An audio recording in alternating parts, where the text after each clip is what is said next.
İcra hakimiyyətlərinin başçılarının dəyişilməsi və yaxud da ki, onlar üzərində hansı bir inzibati, administrativ təzyiqin olması, həbs dalğası və s. bunlar bu problemi açıq həll etmir və onlar da məsələn icra hakimiyyəti başçıları təyin olunanda nə edəcəyini məncə tam təsəvvür edə bilmirlər.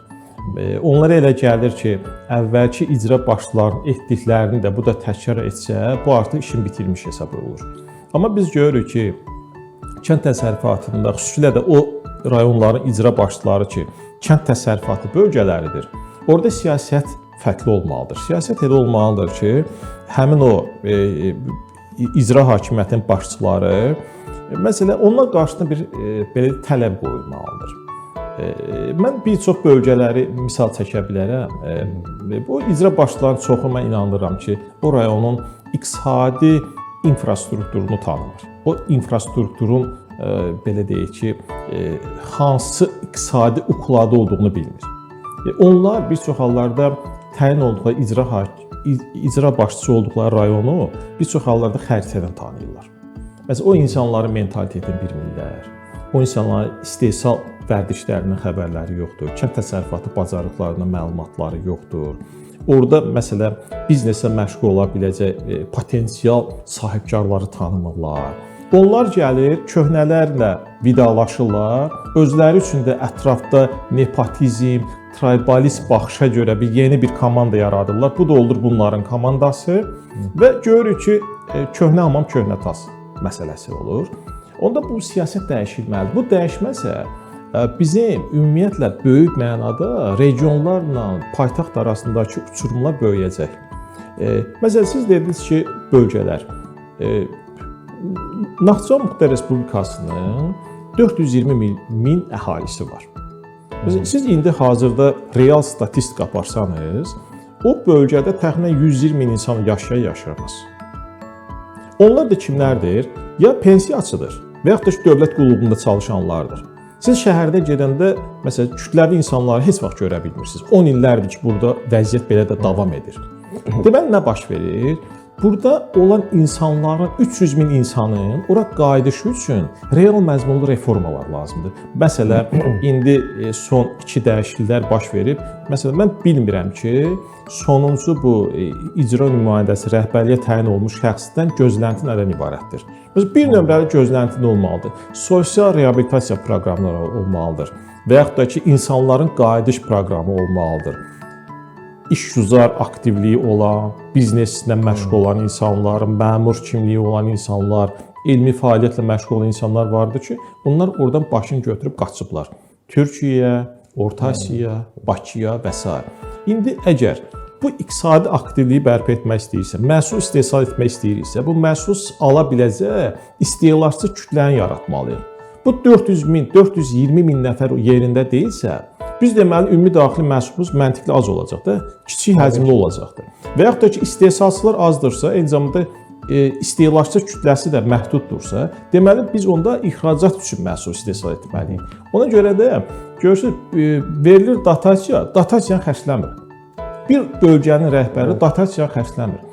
Mərkəzi büdcədən sizə verilmiş dotasiyanı xərcləmirsə, məqsədiniz nədir sizin? Siz qənaət etmək istəyirsiniz. Bu adamların bir çoxunun dövlətçi düşüncələri yoxdur. Nədən ibarət? Onlar biznesmen, korporativ idarə etmə təfəkkürü ilə idarə etmədə vardılar. Məsələn, onlar hesab edir ki, şirkət necə qənaət etməlidirsə, məsələn, bir rayonun icra başçısı da ictimai vəsaitə qənaət etməlidir.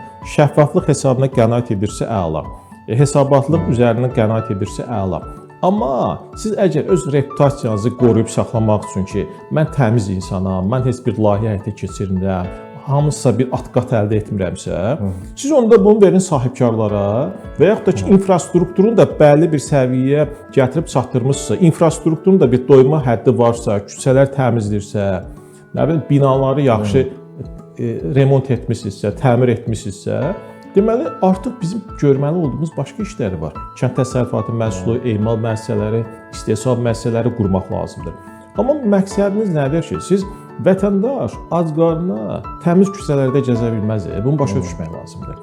Və yaxud da ki, biz o xəstəliyin ilk olaraq meydana gəlməsi, genezisidir, diaqnostikasını düz müəyyənləşdirməliyik, sonra onunla bağlı müalicəyə başlamalıyıq.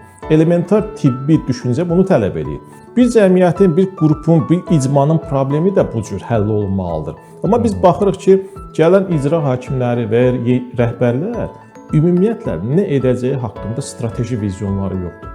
Aralıq addımları yoxdur, hədəfləri yoxdur, bir çox onlarda məqsədləri də yoxdur.